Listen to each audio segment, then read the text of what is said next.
আসসালামু আলাইকুম, স্বাগত জানাচ্ছি আরটিভির মধ্যাহ্নের সংবাদে। আপনাদের সঙ্গে আছি আমি সিনথিয়া রহমান। একটা পলাতক দল দেশ ছেড়ে চলে গেছে, তাদের নেতৃত্ব নাই, কিন্তু এখনও তারা দেশটাকে অস্থিতিশীল করার সর্বাত্মক চেষ্টা করছে বলে মন্তব্য করলেন অন্তর্বর্তী সরকারের প্রধান উপদেষ্টা অধ্যাপক ডক্টর মোহাম্মদ ইউনূস। বিবিসি বাংলাকে দেয়া এক সাক্ষাৎকারে ডক্টর ইউনূস এ মন্তব্য করেন। আওয়ামী লীগ দেশকে ধ্বংসস্তূপে পরিণত করে গেছে বলে মন্তব্য করে ডক্টর ইউনূস বলেন, সরকারের দায়িত্ব যখন তিনি পেয়েছেন তখন দেশ ছিল ধ্বংসস্তূপ। প্রাতিষ্ঠানিক সংস্কার, অর্থনীতিকে শক্ত ভিতের উপর দাঁড় করানো, দুর্নীতি দূর করাকে লক্ষ্য ধরে কাজ করছে সরকার। আওয়ামী লীগ নিষিদ্ধের বিষয়ে তিনি বলেন, আওয়ামী লীগ যে অন্যায় করেছে তার বিচার অবশ্যই হতে হবে।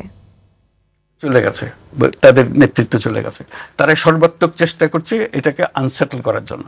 এটা তো সবসময় থ্রেট আছে। প্রথম চেষ্টা হলো সেই ধ্বংসস্তূপ থেকে আমরা আসল চেহারাটা বের করে আনা, মানুষের দৈনন্দিন জীবন সহজ করে আনা, সেই চেষ্টাটার মধ্যে ছিলাম। তিনটা নির্বাচন হয়ে গেল, ভোটারের কোনো দেখা নাই। এই যে অসংখ্য রকমের দুর্নীতি এবং ব্যর্থতা, মিসরুল ইত্যাদি, সেখান থেকে আমরা কীভাবে টেনে বের করে আনবো। জিয়া চ্যারিটেবল ট্রাস্ট দুর্নীতি মামলায় বিএনপি চেয়ারপারসন খালেদা জিয়াকে 7 বছরের দণ্ড থেকে হাইকোর্টের দেয়া খালাসের রায় বহাল রেখেছেন আপিল বিভাগ। সোমবার বিচারপতি মোহাম্মদ আশফাকুল ইসলামের নেতৃত্বাধীন আপিল বিভাগ এ রায় দেন। আদেশের পর আইনজীবীরা জানান, খালেদা জিয়ার মামলার ফাইল যে বিচারক হাত দিয়েছেন পুরস্কারপ্রাপ্ত হয়েছেন। এ মামলায় 33 জন সাক্ষী কেউ কিছুই প্রমাণ করতে পারেনি বলেও জানান আইনজীবীরা। এর আগে জিয়া চ্যারিটেবল ট্রাস্ট দুর্নীতি মামলায় বিএনপি চেয়ারপারসন খালেদা জিয়াকে দেয়া দণ্ড থেকে খালাসের রায়ের বিরুদ্ধে আপিল বিভাগে রাষ্ট্রপক্ষ ও দুর্নীতি দমন কমিশন 27 ফেব্রুয়ারি এই আপিলের শুনানির জন্য 2 মার্চ দিন ঠিক করেন আপিল বিভাগ।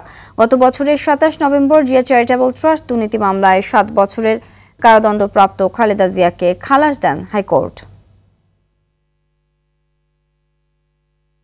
হিয়ারিং হওয়ার পরে 3টাই ডিসমিস করে দিয়েছে। এর মূল কারণটা হচ্ছে 5(2) সেকশনে যেটা আছে সেটা হচ্ছে ক্ষমতার অপব্যবহার করে কোনো কিছু অন্যায়ভাবে লাভবান হওয়া। এই টোটাল মামলাটায় একটা জিনিস দেখা যাচ্ছে যে অ্যালিগেশন ছিল প্রধানমন্ত্রী হিসাবে বেগম খালেদা জিয়া, বাট সমস্ত সাক্ষী ইনক্লুডিং আইও, ইনফরমেন্ট, ব্যাংকার, এক কথায় তারা স্বীকার করছে যে প্রধানমন্ত্রী হিসাবে কোথাও তার সিগনেচার বা কোনো কিছুই নাই। তো সদ্য সারা দেশে লক্ষ লক্ষ ট্রাস্ট আছে, তো ট্রাস্টে যদি মিসইউজ হয়, যদি বুধুকের নাথিং টু ডু, সরকারের নাথিং, সরকারের কোনো কাজ নেই এখানে মধ্যে। এখানে ট্রাস্ট আইন অনুযায়ী মানে আপনার বিচার হবে। রমজানে চুরি, ছিনতাই ও ডাকাতি কমিয়ে রাজধানীবাসী নিরাপত্তা নিশ্চিত করতে বিভিন্ন পয়েন্টে চেকপোস্ট বসিয়ে তল্লাশি চালিয়েছে যৌথ বাহিনী। চেকপোস্টগুলোতে প্রাইভেট কার, মাইক্রোবাস, সিএনজি ও মোটরসাইকেল থামিয়ে কাগজপত্র যাচাই ও তল্লাশি চালানো হয়। পাশাপাশি সড়কে চলাচল করা ব্যক্তিদের গন্তব্যস্থল ও বের হওয়ার কারণ জানতে চাওয়া হয়। নিরাপত্তা নিশ্চিতে যৌথ বাহিনীর এই উদ্যোগকে ইতিবাচকভাবে দেখছেন সাধারণ মানুষ। পাশাপাশি পুরো রমজানে এই ধরনের কার্যক্রম চলমান চান তারা।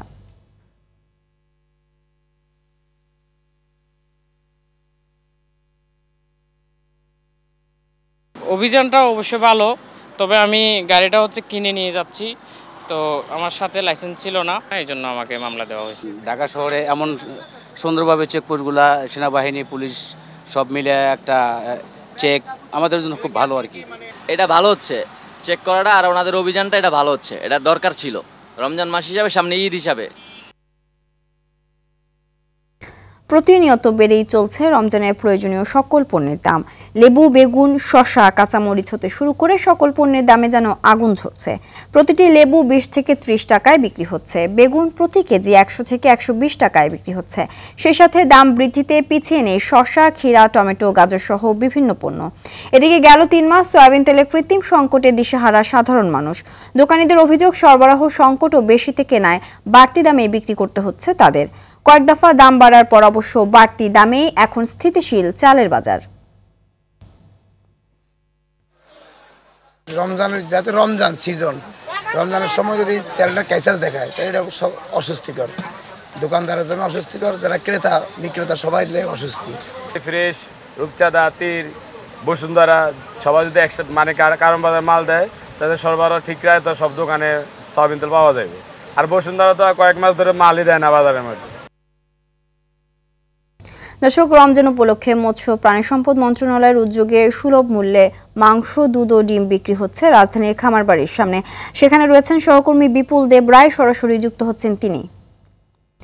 বিপুল, সাধারণ মানুষ সুলভ মূল্যে দুধ, ডিম, মাংস পাচ্ছেন কিনা, সেই সাথে তারা কি বলছেন? সিনতে আজকে সকাল থেকে কিন্তু এই খামারবাড়ি এলাকায় মৎস্য প্রাণী সম্পদ মন্ত্রণালয়ের উদ্যোগে যে সুলভ মূল্যে 3টি পণ্য, বিশেষ করে মাংস, দুধ এবং ডিম সরবরাহ করা হচ্ছে, ঠিক 9:30 থেকে এই কার্যক্রমটা শুরু হয়। এবং আমরা খামারবাড়ি এসে দেখতে পেয়েছি যে আসলে যে সুলভ মূল্যের যে কার্যক্রমটি শুরু হয়েছে সেখানে সকাল থেকে বেশ কিছু মানুষের লাইন আমরা দেখতে পেয়েছি। সেই সাথে আপনাকে জানাতে চাই, শুধু খামারবাড়ি না, এই কার্যক্রমটি প্রায় 25টা স্পটে, অর্থাৎ রাজধানীর 25টা জায়গায় কিন্তু চলছে সকাল থেকে। এবং এই কার্যক্রমের যখন আমরা দেখেছি সেখানে মানুষের যে বক্তব্য সেটা হচ্ছে তারা চাহিদা অনুযায়ী কিন্তু সেই পরিমাণ সরবরাহ পাচ্ছে না। ইতিমধ্যে আপনারা দেখতে পাচ্ছেন, আপনার মধ্যে দেখাতে চাই যে আসলে এই কিছুক্ষণ আগে এখানে প্রায় অধিকাংশ পণ্য শেষ হয়ে গেছে, অর্থাৎ গরু, মুরগি এবং ডিম যে পণ্যগুলো সরবরাহ করা হচ্ছিল সাধারণ মানুষের কাছে, সেগুলো ইতিমধ্যে শেষ হয়ে গেছে। অর্থাৎ মাত্র শুরু হওয়ার 2 ঘন্টার মধ্যেই কিন্তু এই পণ্যগুলো শেষ হয়ে যায়। অর্থাৎ সাধারণ মানুষ বলছেন আসলে যে পরিমাণ তাদের চাহিদা সেই পরিমাণ তাদের কিন্তু এই পণ্যগুলো সরবরাহ নেই। আমরা দেখতে পাচ্ছি যে গরুর মাংস অনেক আগে শেষ হয়ে গেছে, আমাদের কেমনটা জানিয়েছেন। সেই সাথে মুরগি প্রায় একেবারে শেষ পর্যায়ে, দুধও প্রায় শেষ হয়ে গেছে। অর্থাৎ বলতে গেলে সাধারণ মানুষের চাহিদা অনুযায়ী যে পণ্যগুলো দরকার সেগুলো কিন্তু অনেক দ্রুত শেষ হয়ে যাচ্ছে। এবং আমরা যতটুকু জানতে পেরেছি, এখানে একজন প্রাণী সম্পদ মন্ত্রণালয়ের একজন উপসচিব রয়েছেন, তিনি আমাদেরকে জানিয়েছেন যে আসলে মানুষের ব্যাপক চাহিদা রয়েছে, কিন্তু সেই অনুযায়ী কিন্তু সরকারের পক্ষ থেকে ওই ধরনের এখনো সরবরাহ করা হচ্ছে না। আজকে গতকালের তুলনায় আজকে যেমন আমরা জানতে পেরেছি, গতকাল 38 কেজি গরুর মাংস এখানে সরবরাহ করা হয়েছিল এই খামারবাড়ির এই ভ্যানটি থেকে। আজকে প্রায় 60 কেজি পর্যন্ত গরুর মাংস সরবরাহ করা হয়েছে। এবং আজকে আমরা জানতে পেরেছি যে মুরগির পরিমাণ রাখা হয়েছে 80 কেজি, সেটাও প্রায় এখন শেষ পর্যায়ে। আর ডিমের পরিমাণটা একটু বেশি রাখলেও সেটি এখনও প্রায় শেষ পর্যায়ে। এবং আমরা যতটুকু জেনেছি যে প্রতিটা মানুষ যতটুকু চাচ্ছে ততটুকু দিতে পারছে না, অর্থাৎ সর্বোচ্চ 1 কেজির উপরে কাউকে কোনো কিছু দেওয়া যাচ্ছে না, এমনটা আমাদেরকে জানিয়েছেন। তবে এখানকার যে বিষয়টি সেটি হচ্ছে সাধারণ মানুষের আগ্রহ একটু বেশি, কারণ হচ্ছে আপনারা জানেন গরুর মাংস যে বাজারে যে পরিমাণ দামে বিক্রি হচ্ছে 750 থেকে 800 টাকার উপরে, সেই তুলনায় কিন্তু এখানে গরুর মাংসের দামটা একেবারেই কম, বলা যাচ্ছে 650 টাকায় গরুর মাংস বিক্রি করা হচ্ছে। তবে সাধারণ মানুষের একটি অভিযোগ রয়েছে এই গরুর মাংস নিয়ে, যে চর্বির যে বিষয়টি, অর্থাৎ অনেকে আমাদেরকে জানিয়েছেন যে গতকালকে বা এর আগের দিন যারা এখান থেকে গরুর মাংস সরবরাহ করেছেন তারা আমাদেরকে জানিয়েছেন যে আসলে চর্বির পরিমাণটা একটু বেশি থাকার কারণে এর একটা অসুবিধা হচ্ছে। সেই বিষয়ে কিন্তু উপপরিচালকের পক্ষ থেকে বক্তব্য দেওয়া হয়েছে যে আসলে কিছুটা পরিমাণ হয়তো চর্বির পরিমাণ থাকতে পারে, তবে একেবারে অর্গানিক মাংস, যাদের কোনো ভেজাল ছাড়াই বলা যায় এখানে পণ্যগুলো বিক্রি করা হচ্ছে। সেই ক্ষেত্রে দেখা যাচ্ছে যে সাধারণ মানুষ, যারা নিম্ন আয়ের মানুষ, আমরা দেখেছি তারা খুবই তাদের চাহিদা রয়েছে এবং এতক্ষণ পর্যন্ত আমরা লাইন দেখতে পেয়েছি, কিন্তু পণ্যগুলো যারা যেই পণ্যগুলো চাচ্ছে সেই পণ্যগুলো না থাকার কারণে তারা অনেকটাই এখন নেই বললেই চলে। অর্থাৎ আমাদেরকে পাশাপাশি যারা এখানে দায়িত্ব রয়েছেন তারা জানিয়েছেন যে আগামীকালকে হয়তো এই পরিমাণটা আরও একটু বাড়ানোর চেষ্টা করবে, অর্থাৎ মানুষের চাহিদা অনুযায়ী তারা পণ্য যাতে সরবরাহ করতে পারে এবং সংশ্লিষ্ট যারা কর্তৃপক্ষ রয়েছে তাদেরকে তারা এমনটাই মেসেজ দিবে বলে আমাদেরকে এমনটাই জানিয়েছেন। তো সিনথিয়া, এ ছিল আমার কাছে সর্বশেষ তথ্য। ধন্যবাদ। নারায়ণগঞ্জ চাষাড়ার ঢাকেশ্বরীতে গ্যাসের লাইন লিকেজ হয়ে বিস্ফোরণে নারী ও শিশু সহ দগ্ধ 8 জনকে জাতীয় বার্ন ইনস্টিটিউটে ভর্তি করা হয়েছে। দগ্ধদের মধ্যে 6 জনকে এইচডিওতে, একজনকে আইসিইউতে, একজনকে জরুরি বিভাগে রাখা হয়েছে। সোমবার ভোরে স্থানীয়রা দগ্ধদের গুরুতর অবস্থায় উদ্ধার করে হাসপাতালের জরুরি বিভাগে নিয়ে আসে। স্বজনরা জানান, রাত 3:30 নাগাদ হঠাৎ প্রচণ্ড শব্দে বিস্ফোরিত হয় গ্যাস লাইন। সাথে সাথে দগ্ধ হয় শিশু সহ 2 পরিবারের 8 জন। ফায়ার সার্ভিসকে খবর দিলেও তারা আসেনি বলে অভিযোগ করেন তারা। পরে স্থানীয়রা তাদের উদ্ধার করে জাতীয় বার্ন ও প্লাস্টিক সার্জারি ইনস্টিটিউটে নিয়ে আসে। হাসপাতালের পরিচালক জানান, দগ্ধদের মধ্যে 6 জনের অবস্থা আশঙ্কাজনক। বাড়ির সাইড দিয়ে গ্যাসের লাইন নেওয়া হয়েছে, তার একটু সামনে হইলো আপনার রাইজার, গ্যাসের যে রাইজার। তো আগুন লাগার পর আমার বোন জামাই, উনি যদি দরজা না খুলতো সবাই মারা যেত। বিকট শব্দ হইলো, মানে আপনার ওষুধের বোতল ফাটছে, ফাটার পরে বেরোইছে, বেরোয় আপনার গেছি রাস্তার সাইড দিয়ে আপনার মেন গ্যাসের পাইপগুলা গেছে না, মেন গ্যাসের পাইপগুলা থেকে আপনার লিক করে। এই লিক থেকে মনে করেন যে আপনার ড্রেনে, তারপরে আপনার মেইন হলের ডাকনা অটোমেটিক ওইটা পড়ে। নারায়ণগঞ্জ সিটিটার ভিতরে আপনার জালকুড়ি এরিয়ায় আপনার এরকম অহরহ চলতেছে। রাজশাহীর গোদাগাড়িতে ট্রাকের সঙ্গে অ্যাম্বুলেন্সের মুখোমুখি সংঘর্ষে ৩ জন নিহত হয়েছে। ভোরে উপজেলার গোদাগাড়িতে ঘটনা ঘটে। নিহতরা হলেন অ্যাম্বুলেন্স চালক জাফর ইকবাল জুয়েল, গোদাগাড়ি উপজেলার মোহনপুর ইউনিয়নের ঠাকুর জুবন গ্রামের সুন্দরী রানী ও আদুরি রানী। এ সময় গুরুতর আহত হয়েছেন আরও ৩ জন। পুলিশ জানায় ভোরে উপজেলার ঠাকুর জুবন গ্রামের সুন্দরী রানীর স্ট্রোক করলে তাকে একটি অ্যাম্বুলেন্সে করে রাজশাহী মেডিকেল কলেজ হাসপাতালে আনা হচ্ছিল। অ্যাম্বুলেন্সটি রাজাবাড়ি এলাকায় পৌঁছালে বিপরীতমুখী একটি ট্রাকের সঙ্গে সংঘর্ষ হয়। এতে ঘটনাস্থলেই ৩ জন নিহত হন। ঘটনার পর পালিয়ে যায় ঘাতক ট্রাক চালক।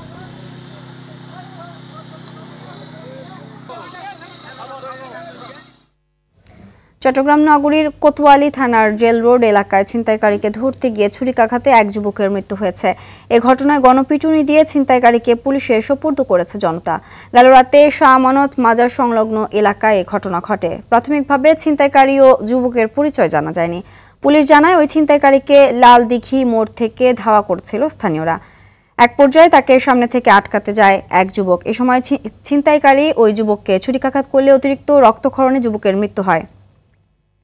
এরপর উত্তেজিত জনতা ছিনতাইকারীকে ধরে গণপিটুনি দিলে গুরুতর আহত হয় সে। পরে পুলিশ ঘটনাস্থলে গিয়ে আহত ছিনতাইকারীকে চট্টগ্রাম